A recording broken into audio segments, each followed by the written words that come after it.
கொள்கை எதிரி வந்து பிஜேபி, அரசியல் எதிரி திமுகன்னு சொன்னவங்க 35 ஆண்டு காலமா ஆட்சியில இருந்த அதிமுகவை பத்தி எந்த ஒரு விமர்சனமும் வைக்காத போதே அவங்க ஏதோ கூட்டணிக்காக அங்க பேச்சுவார்த்தை இருக்கு அப்படின்றது மாநாடு அப்பவே தெள்ள தெளிவா தெரியக்கூடிய ஒரு விஷயமா வந்து பண்ணதே தாவேக்காதான் அப்படின்னு பல பேர் வந்து கருத்துக்களை முன்வைக்கிறாங்க. இல்லை, நல்ல ஒரு விஷயத்தை புரிஞ்சுக்கணும். இன்னைக்கு 35 ஆண்டுகள் வந்து இப்போ இவர்கள் தான் ஆட்சியில் இருந்திருக்காங்க, அவர்கள் தான் ஆட்சியில் இருந்திருக்காங்க. இன்னைக்கு மக்கள் தூக்கி விசிறி அடிச்சிட்டாங்க. மக்களால் அவர்கள் புறக்கணிக்கப்பட்டுட்டாங்க. தலைமை இல்லாத ஒரு முண்டமாக தான் அவர்கள் இருந்துகிட்டு இருக்கிறாங்க. இருக்கக்கூடிய கட்சிகள் இன்னைக்கு 4 5 பிளந்து கிடக்கு.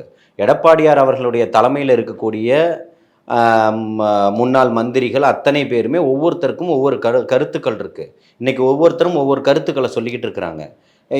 இன்னைக்கு பிஜேபியை போய் பார்த்ததுக்கு அப்புறம் தான் இன்னைக்கு எல்லாருமே ஒரே சாரீரம் பாடிக்கிட்டு இருக்கிறாங்க. ஆனால் அப்படி இருந்தாலும் செங்கோட்டையன் அவர்கள் தனிப்பட்ட முறையில் தான் போயிருக்கிறாரு. உங்கள் கட்சிக்குள்ளேயே நீங்கள் இன்னைக்கு ஒற்றுமையாக இல்லை.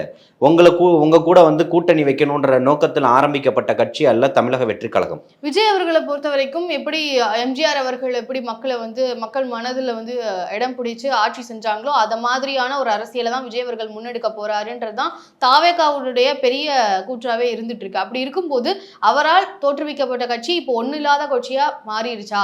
35 ஆண்டுகள் ஆட்சி பண்ணியிருக்கிறாங்க. அவங்க ஆட்சியில் இருந்த குறைய வந்து ஏன் சொல்லக்கூடாது அப்படின்ற கேள்வி எழுப்புறாங்க இல்லையா? அவர்களுடைய ஆட்சியில் நடந்த கொடுமைகளையோ குறைகளையோ யாரெல்லாம் சொல்லாமலாம் இல்லை. திரும்பவும் சொல்கிறோம், தமிழக வெற்றி கழகத்துக்கு அதிமுக மீது எந்த கரிசன பார்வையும் இல்லை. புரியுதுங்களா? தமிழக வெற்றி கழகத்தினுடைய தலைமையில தான் கூட்டணின்றதை தலைவர் தளபதி அவர்கள் தெளிவுபடுத்தி இருக்கிறார்.